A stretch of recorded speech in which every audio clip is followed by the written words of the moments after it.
Yo, what's up? It's John Vincent Salcedo, and here's my chat with InsideMind.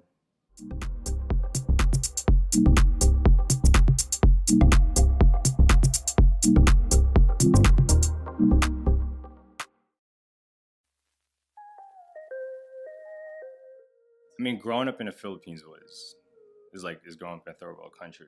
You know what I'm saying? Like, you kind of have a sense of off top. You have a sense of hunger because you're just around people that like it's the bottom of the bottom.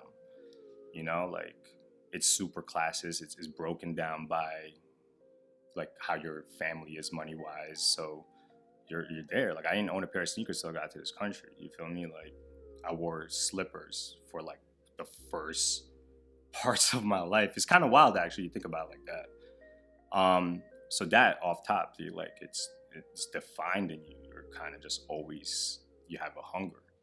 So that's how it is growing up in that area, right? Then you move. I moved to Garfield, New Jersey, like Bergen County, like lower middle class, like blue collar workers. But you're also like around a lot of like immigrants. So you have immigrants from obviously like Latin Southern American countries. I'm the only Filipino immigrant, one of like two or three, right? That's fun, beautiful. But then you also have like immigrants from like Eastern Europe, so like Macedonia, Poland, like that's where they come from as well. And it's just that's like a melting pot. That's like America. Like it's just a melting pot. It's just people, different colors, different like cultures from different countries, but they're all immigrants and they're just there, you know. But you see like two sides of the world, so you kind of like, okay, I get it, but then you see like America, like postcard, like you get me, like the postcard. I don't know if I can curse, but like postcard shit, like the shit that they would show you back home of like this is how America looks. You actually like see that as well. Like so when you do that, you've lived in a third world country. You see what a mansion looks like. You drive down like a few of these places like Franklin Lakes or whatever, and you're like, oh shit. So it is realistic. Like you have this like American dream. Like, oh, okay, so this is true. So yeah, that's the area you grow up in and kind of just like ends up defining you. But it's that like I moved to a super like you know regular lower middle class city. Just like, all right, gotta go through all of this. Yeah.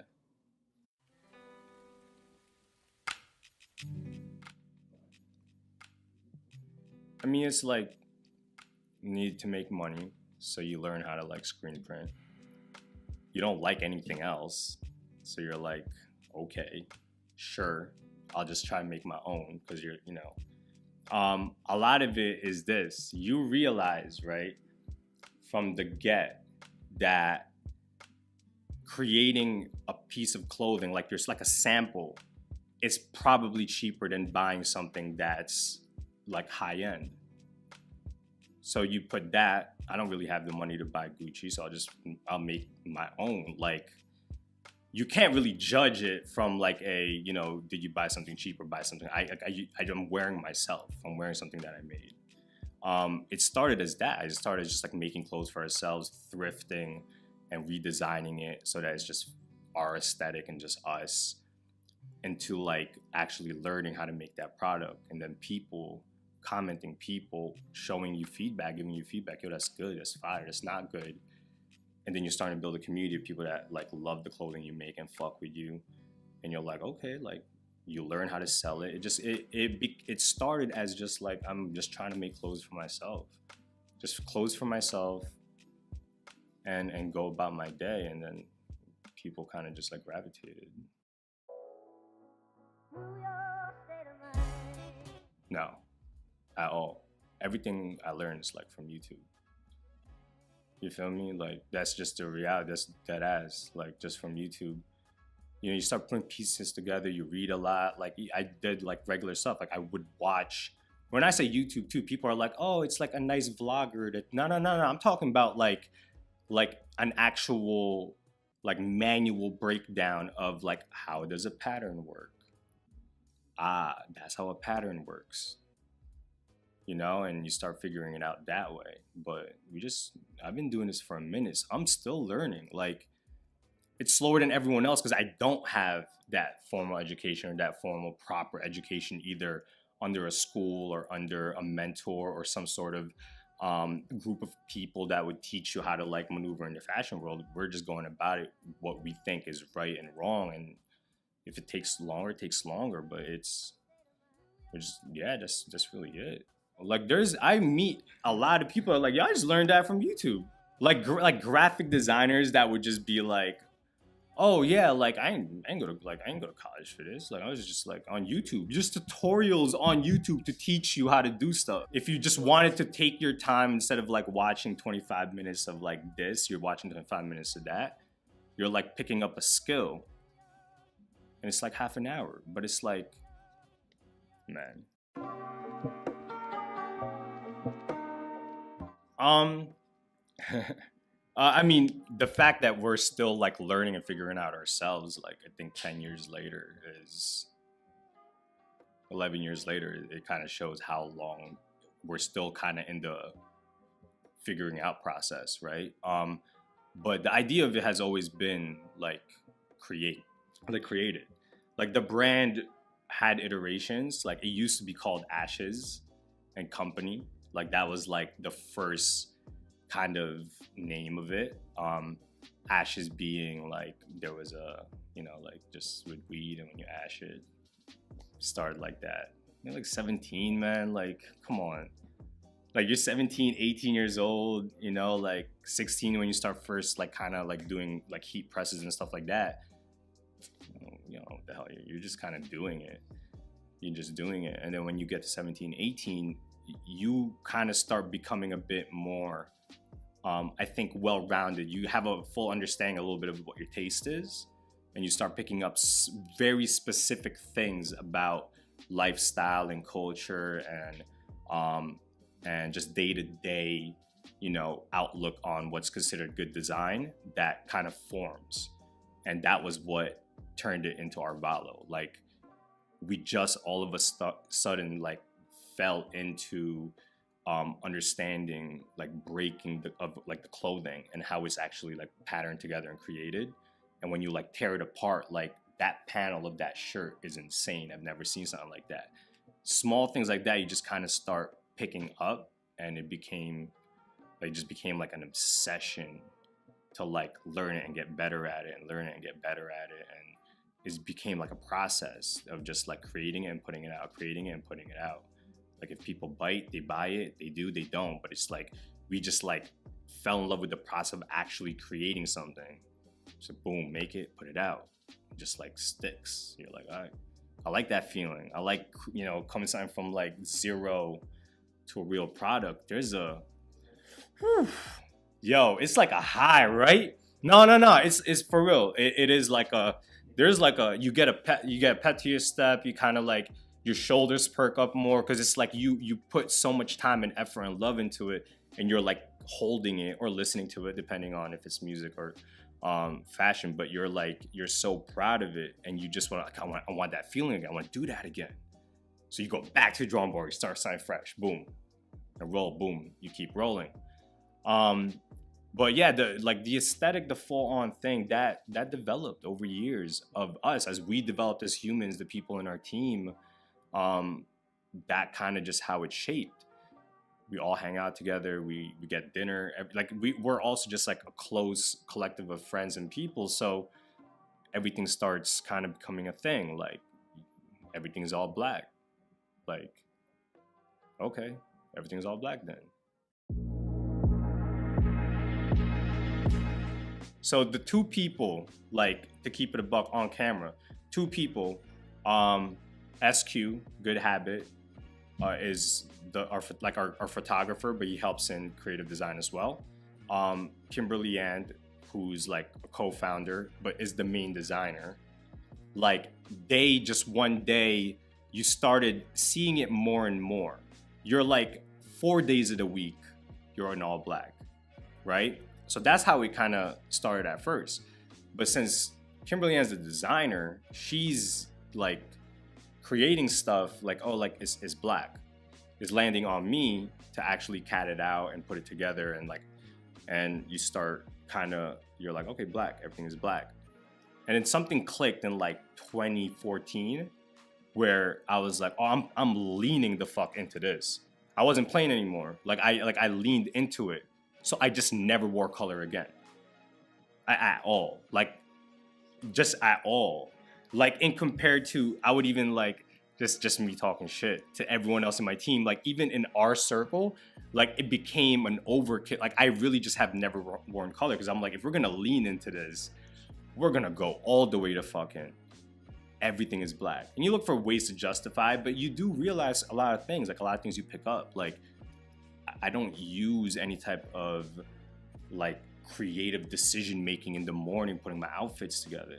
As far from like a color standpoint, at least, there's already a lot on my mind. So it's like, it helps me kind of like, I don't have to think of that. You're just like quick. You're just putting, you know, you're putting like more of like your fit together as far as how it flows, how it falls. You're doing more of that, you know, the structure of your outfit becomes a bit more the focus, but you don't have to think about like, does that red go with this? Come on, man, that's a lot of work. That's too much. It is. It's a little too much. It's a good, like, you know, I'm good on that.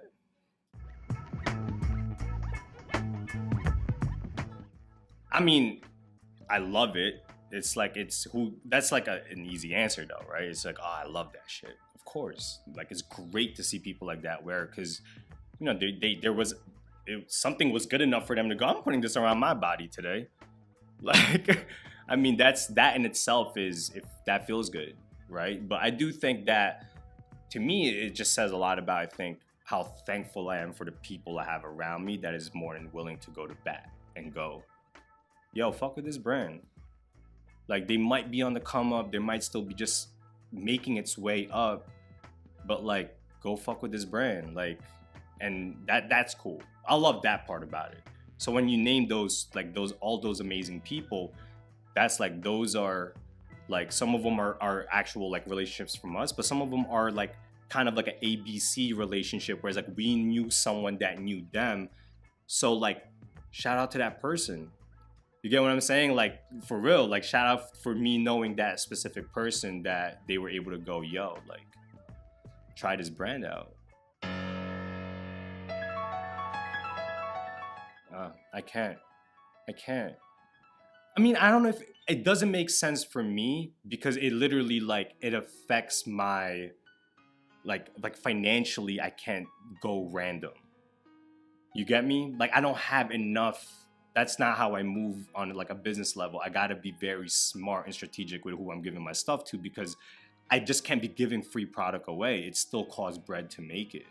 As much as I would love to have like an unlimited fund of just like, send 100 a day to just people with more than 5,000 Instagram followers. I would love to have that luxury. Who doesn't? But I don't. That's not the reality. So I pick and choose who I think would actually wear it. So that's us paying attention to, you know, what their style is, what they wear, what they fuck with, what type of brands, what their aesthetic is. Does it make sense? Does it fit? So that's us doing research, looking that up. That's first and foremost, right? And then that's us hoping that, you know, either if we reach out to someone in the team or someone that we already know that is connected to them, you know, we have a proper way of giving in and not really asking, just going like, I hope you fuck with it. And you trust that if magic is real, magic is real. So if the what you're making is dope, go fucking wear it. You go to college and it's like, at that point, you're like, all right, I made a decision. I'm either gonna be like really broke, depend on school, because I did it. Because there's this like sense, I'm not sure if it's the same within your family or your culture. Like there is a sense of pride in like graduating from college if you're an immigrant here. So even though like you can financially explain to someone, it's gonna be mad expensive, you could actually come up without having to go to college. Like, you know what I'm saying? Like, even though you can have that honest conversation, you're like, nah, you gotta go finish. So that was it. That was my college. I was like, I knew what I wanted to do at that point. I knew what I needed to do. I already had like a sense of hunger that never went away. Like, I was always competitive, so I always wanted to be good at whatever I was doing. And you're just like that. But I went to Pace. So I was like downtown Manhattan. You see it. You kind of go through that phase. You're like, oh shit, New York City postcard. Like, oh fuck, I live in buildings and shit. Like you meet. Like that was interesting. Like you meet like the princess of this country, all the way to like some like kid from France is just like a foreign exchange student, but he's like rich as hell, right? But like I went to pay, so then you also like you'll have someone from like Brooklyn that's just like coming up, trying to like go to school and like get out and be good in the world. So you meet more and more and more people. That was like the first time I actually really met, you know, like this a leader kind of like class of people. They're like a bit more wealthy. They had a different status, like old money. Like it was different. Like I was like, holy shit.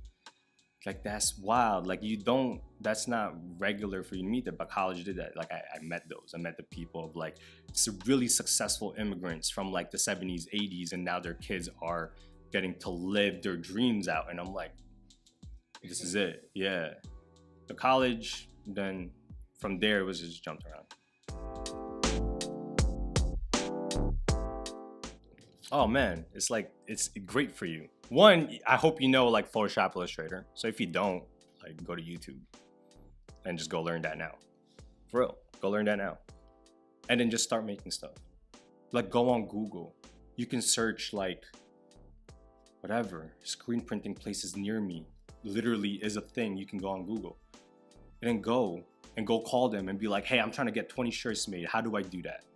They're gonna tell you the type of file you need. You're probably gonna send the wrong file. They're gonna tell you, no, that's not what we need, dummy. Like we need this. And then you go back to the drawing board, you go back to YouTube, and you're like, what is a dot bum bum bum file? And you're like, I got it. So you go back to Photoshop, you redo, you send it back. You're like, all right, cool, now we can make it. It costs this much. And then you're like, oh, so then you figure it out. So I hope either if you have a job, if you're like in high school and you're in a part-time job, awesome. We sold sneakers to make some of our production. That was our hustle.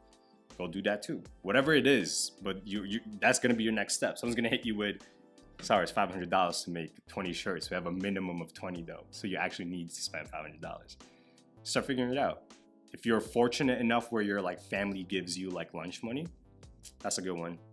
They give you like $10, $15 a week on lunch money. Just like don't eat. Yeah, for real, just don't eat. Just save that, you know, and then like find ways to make money. But if you're like if you're working retail, you're working McDonald's, you're working in Foot Locker. Like I worked in Foot Locker. It's the best job ever. Fucking greatest job. Greatest people, greatest job ever. Love it. Yeah, you're just working sneakers. If that's what it is, then, you know, don't spend money on dumb shit. Go spend money on your samples. That's off top. You can start tomorrow. It's actually like you can probably start tomorrow and get a heat pressed like sample made within 24 hours. Probably even potentially shorter if you have the bread to pay like an express fee. You can wake up right now and go and be a fashion designer if you wanted to.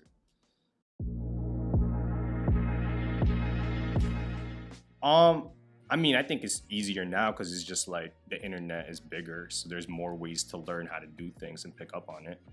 That's only the probably like that's where I would go. Like there's sites that you can buy samples, right? And it's like 10 years ago that didn't exist, but it exists now. You know, like you can buy, like there's sites now to buy sample Gildans and a bunch of like that didn't exist, you know what I'm saying? So that off top becomes is easier on the sense of like the market is just open.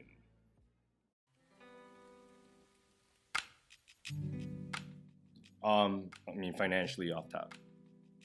Yeah. You just spend there's a lot of investment in bread because you're actually getting stuff made.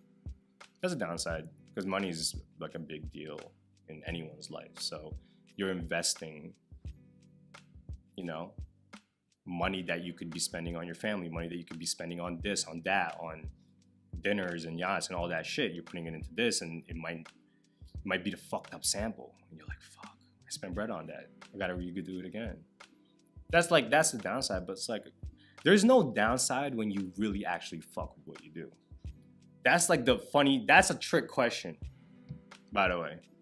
That's a trick question because there really isn't. There's no downside to, like, what, you're gonna be petty, like, there's no downside if you really fuck with what you're doing, because you realize it's just a part of like the day-to-day process, learning how to get better and better at whatever that is. So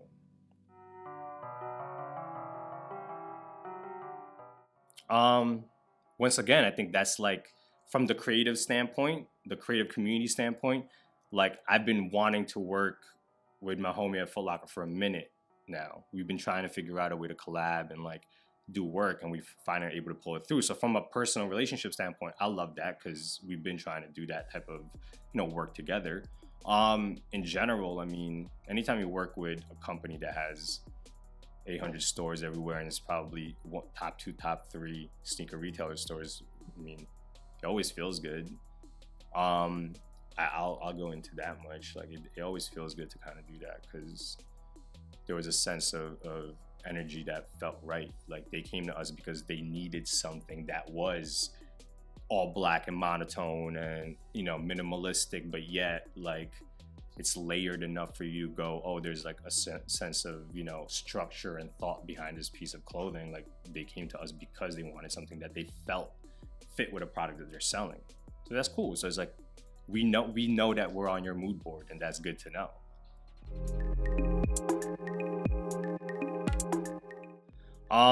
I started like my 9 to 5. Like, I started in Sony Music.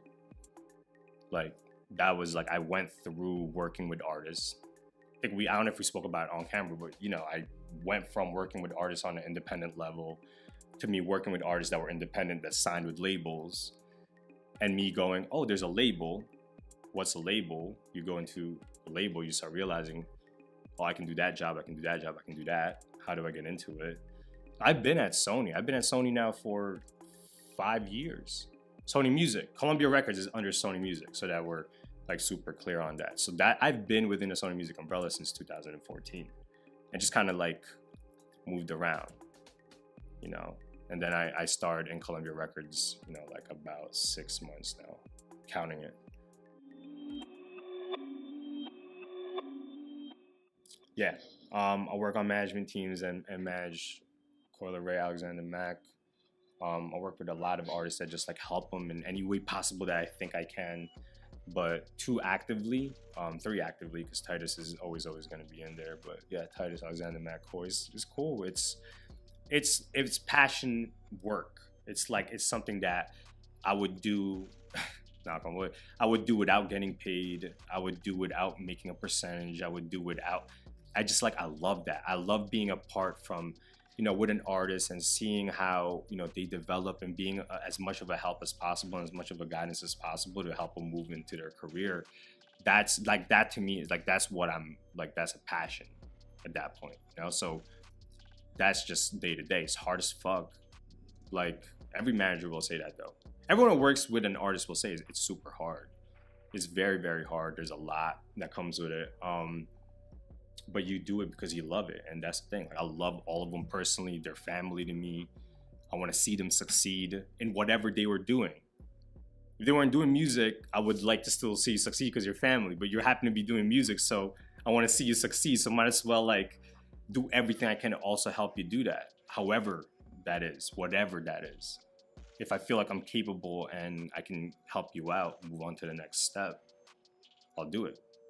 Call that whatever you want. Like, that's the thing, man. Like, we do the titles things. Like, you imagine, like, I'm helping artists move however they want to move forward, and that's kind of like the focus, is just to make sure that their career is growing and their art is being shown to the world, their music is being heard, and them as individuals and as artists is growing to what their vision is. That's super important always. Real talk, just rap pack. Besides that, nobody I trust. I don't sleep. That's infamous. People know that. You'll see me like up at like 4 a.m., 5 a.m. I'll be at work by like 9, 9:30, 10, chilling. Like I don't sleep. Like I don't do that. I watched my mom work 16, 17-hour days with a job she didn't like. I'm gonna go stay up and do what I need to do for shit that I'm passionate about. You know what I'm saying? And I'm not forcing it. If I'm gonna fall asleep, I'm asleep. You feel me? But like, care about your health always. But it's just like it drives me. Like I don't want to. Like my body doesn't even allow it. Like you get like it just doesn't. It's like because I'm just not built like that. It's weird. I don't know how to like properly explain it, but I can function off of shortened sleep doing that I just want to do. So I fit it all within like a certain hours of the day. I mean, I slept last night at 4 a.m. in the morning. I had a phone call in regards to an artist at like 3:30 in the morning till 4:30. Prior to that, I was doing label work from like 1:30 to 3. Prior to that, I was at a like photo video shoot studio session with an artist capturing content for a series. So that we're just still at what? We're still at like last night, right? And then obviously I had the 9 to 5. So that's me going backwards, but I want to start at 4 a.m., but I also want to give you that, right? So I get to work 10 a.m. I'm back in the building. I'm like, this, the 9, the 9 to 5 you're in. And then you're rolling through. You're there 10 a.m. You go through regular label day-to-day stuff. You work at a label. If you work at a music management company or anywhere in America, that's still a business. You go through your regular 9 to 5. But I'm there. Like I usually leave work at like 7:30. And then depending on what that night brings you is where you start making decisions. Like that's just how it is. Like it'll be like, I'll have a meeting about Arevalo. It'll be at Starbucks, wherever we can pull up in New York. Just go through. If there's a photo shoot that weekend, if we're dropping off samples that week, just go into a regular meeting. That's 2 hours. You get back here and then, eat a little bit, but you're back to just like handling easy work. You can do it off your phone, you can do it off your laptop, whatever it may be. You're putting plays together in some way, shape, or form. You have to, because you're doing it day by day. So you're just kind of like rolling it as a lifestyle. That's just 10. I have a 10 to 8. I have a 9 to 3, 9 to 4. Call it what it is.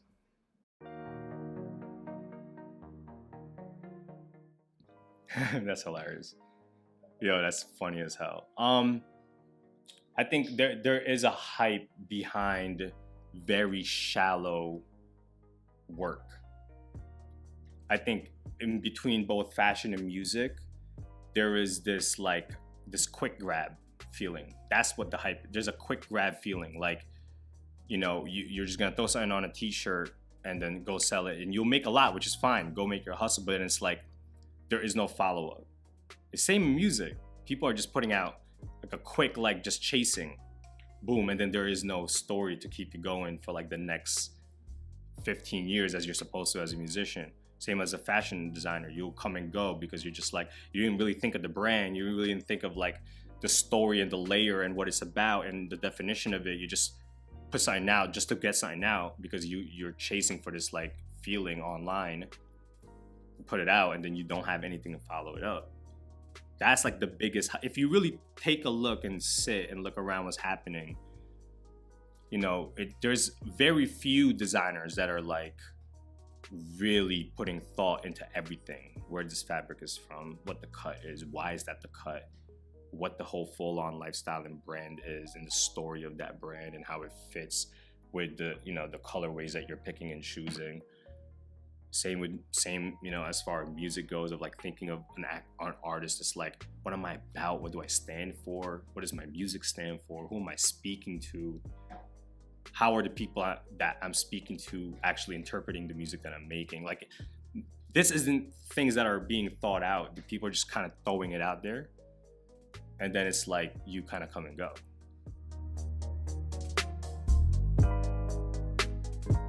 Oh, wow. That's like, yo, you always try to prepare for questions like that, but you really never know and have an answer on the spot. That's great. Dead or alive? I mean, one family member, like, obviously, it'll probably be like my grandfather, Miguel. So it'll be my dad's side. Just because, like, I heard a lot of stories about him. There's only like 2 photos of him floating around in the family because obvious reasons. So you're like a myth. but I've known you the longest. Technically, you're the longest myth because I've been hearing about you since I was a baby. So that's one side in the the family side. And man, it's a good one. That's a good question. Cause I can go like, I want to meet Hov. The fuck doesn't want to meet Jay-Z? Like, why not? I would love to meet Jay-Z. Me and Mel DeMarcos. So dead or alive? So yeah, like Ray Kawakubo. For sure. It's big to me because like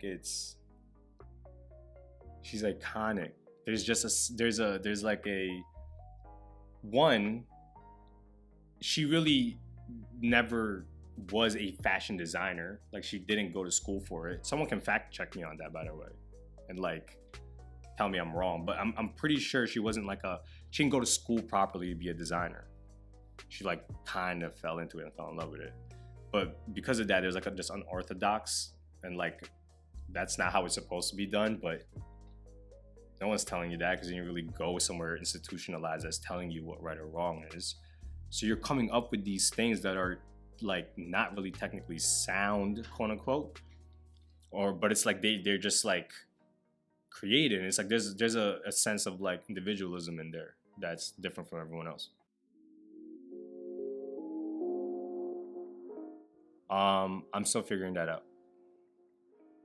I think like the cliche answer is happiness, but I think it's falling in love with the passion and seeing it through. And that's not a material item. That's not like a business. That's not a person. It could be a material item, but I think it's falling in love with something and seeing it through, all the way through. Like the hardships, the bad side, the good side, whatever, all of it. But it's just like falling in love and like seeing it completely through to the finish line. Thanks for watching. I hope you learned something from the episode. And my name is John Vincent. Just find a way to find me. That's really it. One love.